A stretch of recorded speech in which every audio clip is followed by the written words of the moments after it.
Oh, thank you.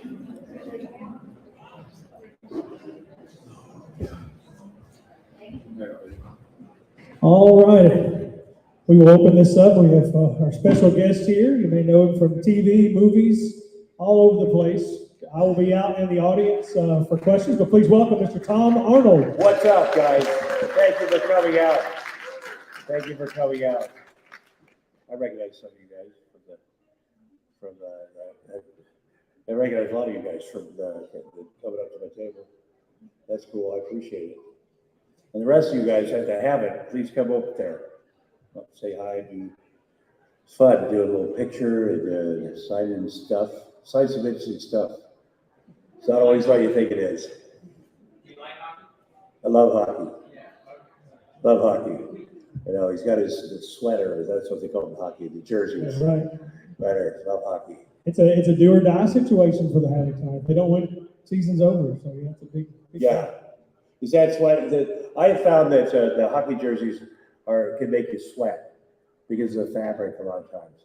Because they have to have a certain fabric so that when they're in a fight, it doesn't get torn off. And but it's a good look when you're bigger. You know, I put a thing on some people. You would give the illusion if I wear a really big shirt or jersey that people can't tell that I'm bigger. Like, this is slendering, and it's not necessarily. Yeah, I had a hockey fan come to one time like, "Are you okay? You look sick." And I'm like, "No, it's just a big jersey." Any questions so far? Anybody out here? Got a question right here. There you go, sir. Hi, sir. Well, let's talk about your movies. Tell us about what's like working in Kelly's Heroes and what's like working at the late great Ernest Borgnine. Oh, in McHale's Navy? Well, at the time, yeah, he was great. No, I get it. I love this old TV show called McHale's Navy that we remember, and Tim Conway and Ernest Borgnine. And so when the opportunity came up to star in that movie, I had a choice between Down Periscope, which is another movie, a military, and that one. And I spent so much of my childhood watching McHale's Navy. And I also wanted to be, I said I wouldn't do it unless Ernest Borgnine was in it, because he's the original McHale. And so, you know, there's a surprise where he's my dad. And I love Ernest Borgnine. I mean, I knew him personally too, and his wife Tova. I mean, he's just a genius. You know, if you see Marty and he won an Oscar for. But it was very fun filming that movie. We did in Barra de Navidad, Mexico, and the cast was crazy fun. We had a lot of fun off camera too. It was Bruce Campbell and Tim Curry. By the way, Tim Curry, it just doesn't get better than that. Dean Stockwell and a bunch of funny comedians. It was Deborah Messing's first movie, I think. And I let her at the end get there was a big scene at the end where fighting, shooting handheld, what are they called? Dislodge or whatever. I let her make the final kill. I thought that would be good. But it was great fun. And we had too much fun in Barra de Navidad, Mexico. That's back when you could smoke cigars on planes. But in Mexico, the plane will wait on you if you're late too. And we just had great fun. Any questions?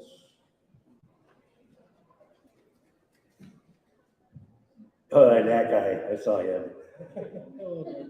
I was wondering, is there a role that you were offered but you missed out on? And is it anything you regret not doing? Well, there's been things that it was between me and one other guy that would have been great. The Larry Flint story, I met with Milos Forman a bunch, and Larry Flint wanted me to play Larry Flint, but they went with Woody Harrelson, who's brilliant. But that would have been kind of a great thing. And there was a time with Robert Redford in a movie that he was directing that it came down to me and one other guy. And I feel like at the time, I can't remember who it was, but at the time he, you know, they'll say, who do we want and who has the most box office around the world, that the other guy did. But there's been times when nobody wanted me except the director, and like True Lies. And the director, James Cameron, is very, he's a genius, but he's also like, oh, this is the movie I'm making. And so he went to, Roseanne and I, my first wife, we were with William Morris, the agency, and they thought we were going to leave. And at the time, we made a lot of money for them. So my agent called up Jim Cameron. They were casting True Lies, and they'd seen everybody in town for John Gill. I mean, what's the guy from Third Rock from the Sun? The guy that started that? Yeah, him. I mean, everybody in town to play the part that I played. And so my agent said, "Oh, Jim Cameron wants to meet with you about True Lies." So I was like, "Yeah, that seems like some bullshit." It does. But he's just doing it as a mercy meeting, which sometimes they do. They're like, the agency wants to supply you with people. Would you please meet with this guy? So at first I was embarrassed. I wasn't going to do it because I'm like, he doesn't want me. But I thought, well, I get to meet James Cameron in person. That's what I'm going there for. And because I was a huge fan of his. And so I went in, met with him. He was very cool, very nice. And then after we talked a little bit, he's like, okay, let's do the scene. And I said, well, yeah, I didn't even read it because I know I'm not going to get the movie. And it just seems to be, and he's like, oh my gosh, well, it's 3 pages. Just read it to me. So I read the scene and he's like, huh. And then, get Arnold down here. There was a stairs upstairs. I didn't know Arnold Schwarzenegger was in the building. And he came down the stairs. And the reason that Jim cast me, Arnold and I had great chemistry right away. It was great. But as he was walking down the stairs, Jim Cameron said that I said, I could take him. Because how he signs up other dudes. But we hit it off, Arnold and I, that very moment. And it was great. And then Jim Cameron's like, you got the job. He goes, but don't tell anyone for 2 weeks. And I was like, well, of course I'm not going to tell anyone the best news I've ever got in my life. And so, of course, I called everybody. This is back when you had a big cell phone. And nobody believed me. They're like, are you back on drugs? I was like, no. But the reason he asked for 2 weeks, I found out later, after the movie is over, is because he had to go to Fox Studios, who was financing the movie. And it was the most expensive movie ever made at the time. And he had to give them the good news that Tom Arnold was going to be the third guy. They were trying to get something. So he's like, we can start it. We can start filming. I got third guy. They're like, who is it? He's like, they're like, well, that's good news. We want to film. Who is it? He's like, it's Tom Arnold. And they said, that's horrible news. And Jim Cameron's like, why? He goes, don't you read the tabloids? Don't you read? He's crazy. He hasn't done a bunch of stuff. And Jim's like, well, no, here's the thing. I wrote the script. Tom Arnold is the guy. And they're like, well, we can't approve Tom Arnold. And Jim Cameron's like, that's too bad. Because now I'm going to walk across the street to Paramount and make this movie there. And then they're like, okay, wait a minute. We'll give him a chance. So thanks to Jim Cameron, and Jim Cameron's very smart having been in that movie. Because it turned out to be a great thing. He knew, and it was a game changer for me because, I hadn't done a lot of movie stuff. And it came out after Roseanne and I broke up. And in April of 1994, she filed for divorce. We reconciled for a minute, which is always, but then, so that was after my 6th season writing and producing it and acting on Roseanne. And so people everywhere, the media were like, yeah, that guy's career is over. He's gonna, he rode her coattails, it's her talent, and he's gonna be back in Iowa in 2 weeks. And I thought to myself, that's probably true. All that's true. I've had the best stories for my grandkids because I got to work on one of the best shows on television for 6 years. And Jim Cameron and Arnold were like, F those people. Man, when this movie comes out in a couple months, it's going to change everything. I was like, I'd like to believe that. And when they tested the True Lies, people go into a theater, they don't know what movie they're watching until it starts playing. It came up, Arnold Schwarzenegger, James Cameron movie, Jamie Lee Curtis, we were going crazy. And then it said Tom Arnold and people booed. But at the end of that 2 hour and 20-minute movie, everybody fills out forms of what they liked about the movie. And the thing they liked the most about the movie was me. So in a 2 hour and 20 minutes with people that don't know me, you know, and at the end of that, they're like, well, maybe Tom Arnold is a nice guy, just because I was great in this movie. But it was a game changer, you know, and I kind of think, you know, I'm very blessed about that. And, you know, still doing it. Thank you. I think I'm joining Arnold on his TV series. He's got a Netflix TV series, I believe, that's based on true lives. And it looks like I'm going to do some of that with him, which would be great. But how could they do a series based on true lives without me? For real. They tried it and it never worked. So I look forward to that. Anytime I work with Arnold, you know, he's such a good dude.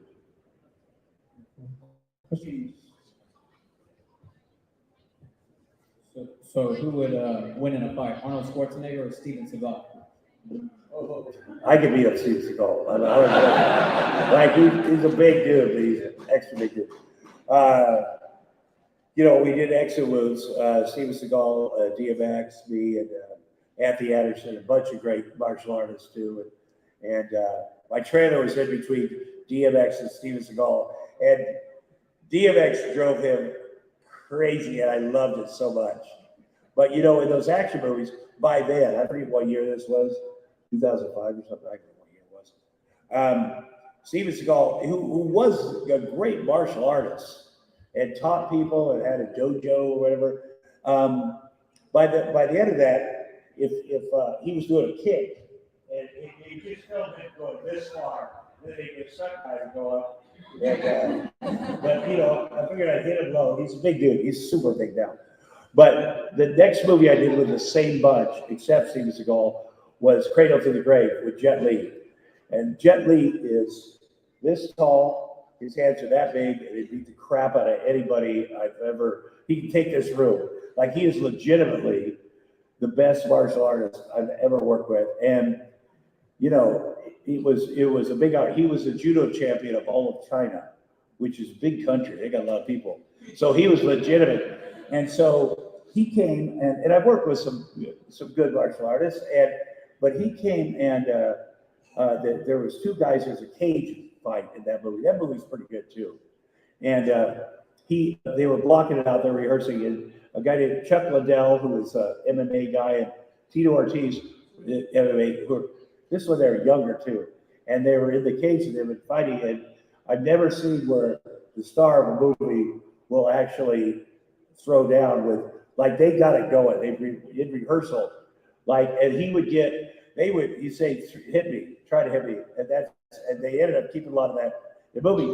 But he was so fast, he'd get behind them and take their hands and do this stuff, and they were just so frustrated. And you know, he could run up. You know how they fake people running up the side of a wall or fence? He could do that. You know, although they had Jet Li do it in the movie too. DMX, and he can't do it. But DMX is a very sweet man, you know, and working with him was like, he was like a kid in a candy store, you know. He hadn't done a lot of movies, so he would bring his dogs to the set, very loud, or he would adopt a dog on the way to work, you know, and he had his remote control cars. You know, it's like working with a big kid. And Joel Silver is a big producer. He produced the movies. And DMX also made him crazy because he really couldn't say anything. But he was a very sweet guy.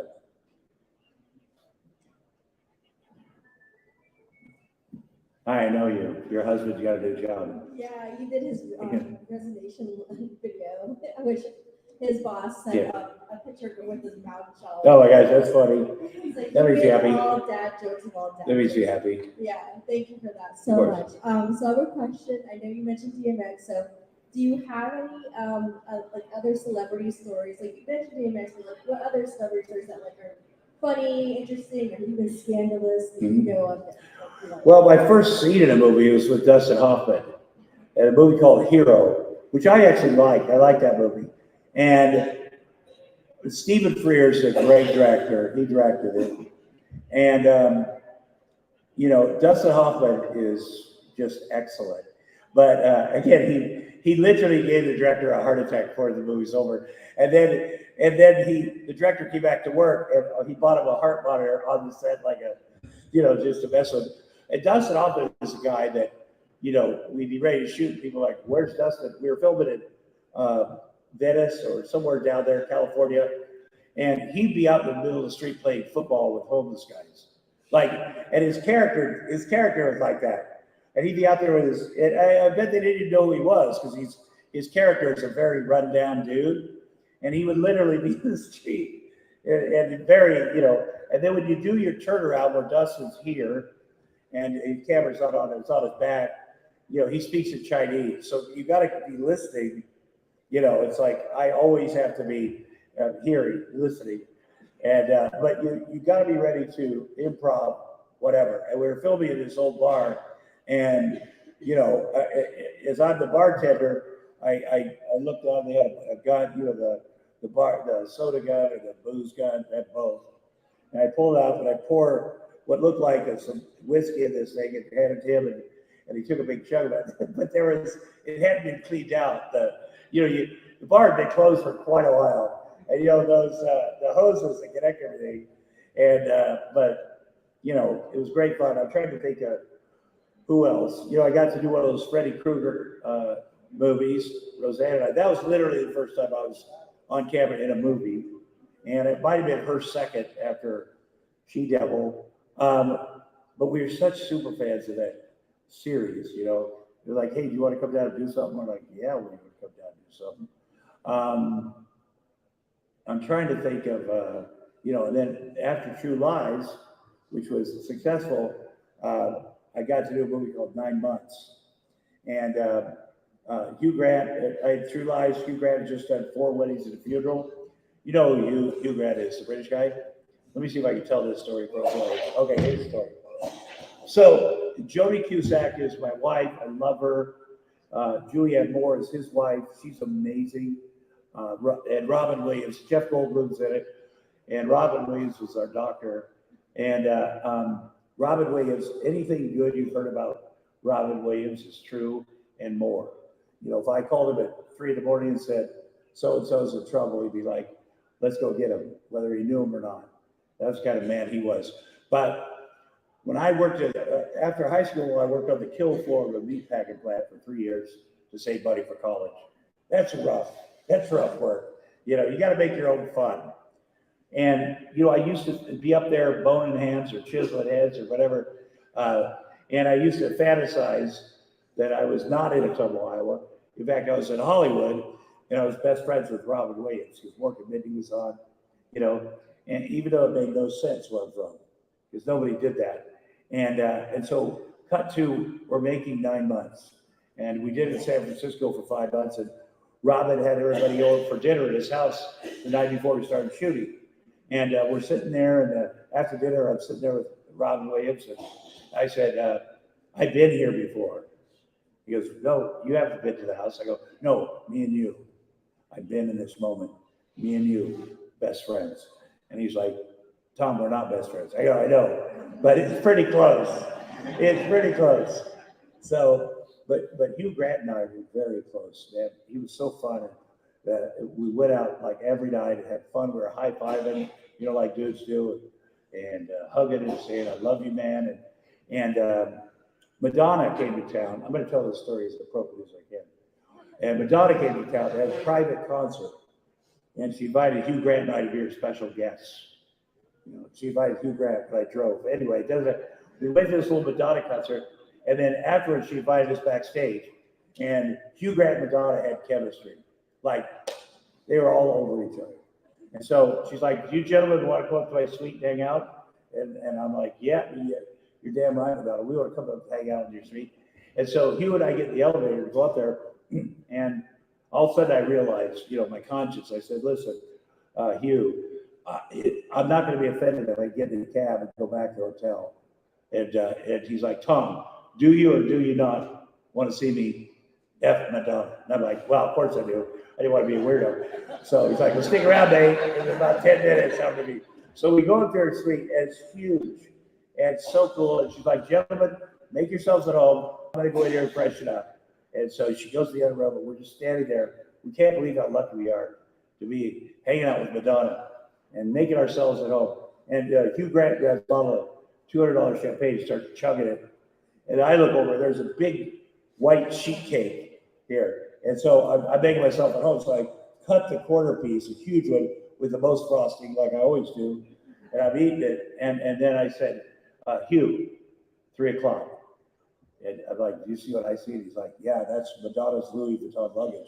I go, are you thinking what I'm thinking? He's like, yeah, let's steal some shit out of there. So we go over and we're rifling through it. And behind me, all of a sudden we hear, what are you a-holes doing? And I turn around and she's like, oh my God, you're eating my brother's birthday cake. We're going to surprise him with that tonight. I go, don't worry, I will put this piece back. It will work. And she's like, get out of here. You guys are idiots. Get out. And I said, well, wait a minute, Madonna. I'm an idiot, but Hugh Grant, if you want to hook up with you, she's like, get out. And she slams the door, gets us to the hall, slams the door behind us. I'm like, I am so sorry, Hugh. Now you don't get to whatever, Madonna. And he's like, oh my God, mate, this is a much better story. Oh my God, we will never see her again. Plus, I stole all her spoons, man. So the idea we'll never see her again. Okay. 2 weeks later, Hollywood's a small town, 2 weeks later, a buddy of mine produced a movie called Lock, Stock, and Two Smoking Barrels, which I highly recommend, and said, Steve Tisch, he said, go over the house because the director, Guy Ritchie, who was a new director at the time, he's going to be here for dinner. And I was like, oh my God, I'm going to be Guy Ritchie's best friend for sure. And so he goes, he's bringing his new fiance. I go, I don't care about that. I'm going to be folks like Guy Ritchie. And so around the corner comes Guy Ritchie with his new fiance, who is Madonna. Like, what are the odds of that? Because she hates me. And so we sit down at dinner. I'm sitting across from Madonna, so I have to have my head down the whole time. And about halfway through the dinner, I look up and make direct eye contact with her, and she has no clue who I am, which it's better to be hated than not known. I'm just going to tell you. But at the end of the dinner, my buddy's wife says, can I get anyone anything? And Madonna's like, I bet Arnold would like some birthday cake. So she did. And the problem was, this is a huge mistake, tactical error. The other people didn't know what she was talking about. And it was so funny. I said, guys, let me explain. 2 weeks ago, Hugh Grant and I were up in San Francisco, and Madonna invited us to a private concert. And believe me, she wasn't into me. She was into Hugh Grant, I'll tell you that. And then I was like, oh my God, I see Guy Ritchie staring at me. I'm like, wait a minute. Have you guys been engaged for less than 2 weeks? And she's like, get the F out of here. She kicked me out of my own friend's house, but I deserved it. The last day of a movie, you do something called a press junket. And you get a hotel floor, and everybody gets their own room, and media people will come by room to room to room to ask you about your movie. And they ask the same questions, because it's not their fault. That's what they got to do. And it gets boring a little bit, and you got to make your own fun. Because they go, and Hugh Grant, like I said, is hilarious. He's like, he comes in. I was doing an interview with Entertainment Tonight, which I think you can find this interview somewhere because of what happened. And he comes in the middle of my interview and says, Tom, are you getting a hooker tonight? I'm like, what are you talking? I am married, I think. I don't do that. No, you do that. No, you do that. And the Entertainment Tonight producer is like, okay, boys, don't worry. We will never play that clip unless one of you gets arrested with a hooker tonight. And what are the odds of that happening? Well, it turned out pretty good. So we went out afterwards, and the cast was there for a goodbye dinner. But Hugh Grant, I knew, was staying on in LA. So I'm like, hey, buddy, listen, man, there's a Dodger game Tuesday. I got to fly up to Toronto real quick, but there's a Dodger game Tuesday, so let's hit it. Let's go, man. And he's like, oh, I don't understand what you're talking about, Tom. Our movie is over. I go, yeah, I know the movie's over, but let's keep the fun going. And he's like, oh my God, Tom, did you think we were friends? And he goes, don't be offended. Don't be offended. We're show business friends. We're vagabonds. You can't be friends with everybody you do a movie with, Tom. I'll see you in a year and I'll give you a hug. And I was like, oh yeah. Okay. Anyway, so I flew up to Toronto, 6 a.m. Sunday morning, I get an emergency phone call from my publicist. She's like, "Oh my God, did you hear what happened to Hugh Grant last night?" I'm like, "Holy crap, did he die?" And she's like, "Worse, much worse. He was arrested with a prostitute." And because you and I are so close, I'm like, man or woman? It was a legitimate question. And just then he beeps into my phone and he's like, "Well, yeah, you won't think you believe it last night. I spent the night in jail. Oh my God, where are you? We got to get together and think of lies to tell Elizabeth." And I'm like, "Did you think we were friends?" Yeah. Well, thank you guys. I'm sorry I tried to be as appropriate as I can. She did this funny thing. This gal here, she looked at her watch and goes, I know that all the women in my life do that, just so you know. Anyway. All right, well, put your hands together for Mr. Tom Arnold. Thank you so Stop much. by the table. Thank you.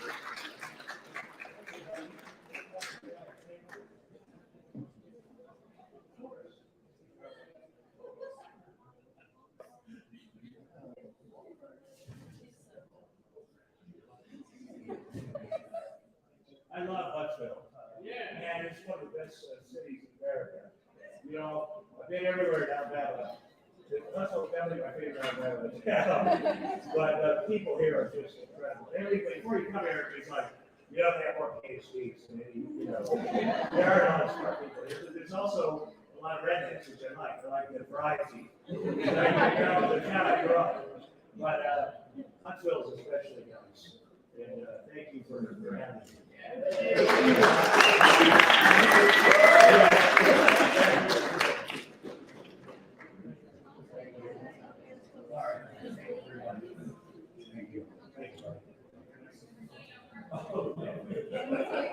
Oh, yeah.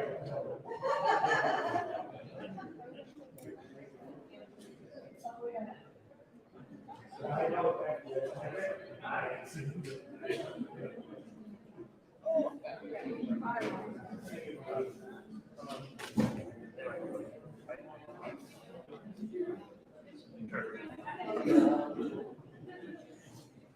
How's it going? Way to go, Tom. Oh, I said, ooh, way to go, Tom, because he thinks it's, and we're not talking about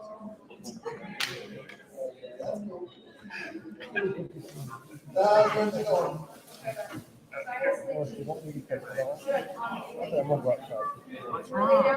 Lay down here? Okay. Is that okay on me? Okay, let me turn it the other way, okay? She's sleeping.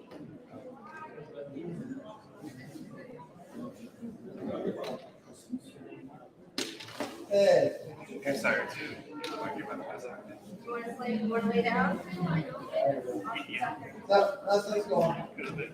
It's the other one. You guys are- You want to go bye-bye? Sure. Here, Uh-huh. 1 hour. You're gonna come up. You're gonna hear it. That went fast. I did the, That's what quickly. you know, I did class, like, that's why I got it. Steve has a version of, what is it? Double one word. That's it on it.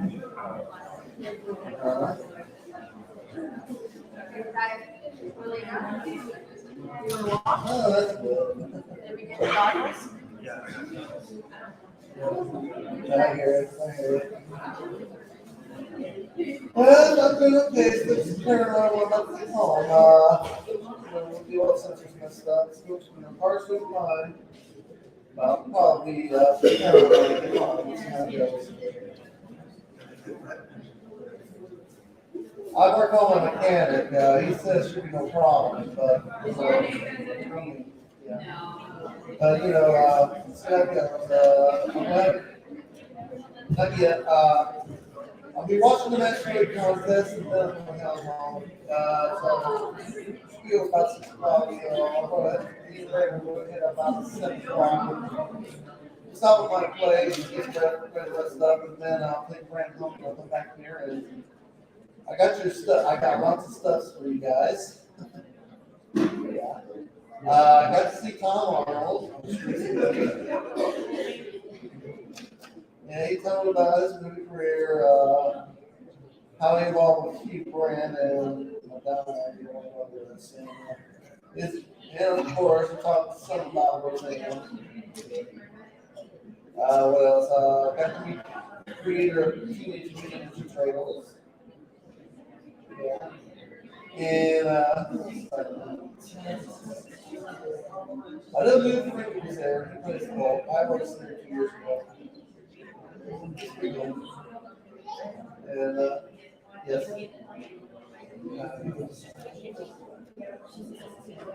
Oh yeah, I told you I met Eric Estrada. And I got a photo with him. And oh yes, I got to see some wrestlers. All right, let's see pictures. I'll tell you. I'm trying to put on this and all you guys watch. That's right. And other than that, there's lots of cosplayers, costumes, and all that. Oh yeah, there's something I will tell you. It's in June. There's a convention in Huntsville. We call Huntsville Con. It's a convention. It's 1 day thing. It's not that bad, so I'm going to take you and Tristan and Piper. Yes. Piper and Tristan, yes. Thank you. All three of you must come. You three must come. I'll pay you in order to get her age. I'm going to take your picture change in your color. Also, yeah. And also, I'll think this is too. I make comments.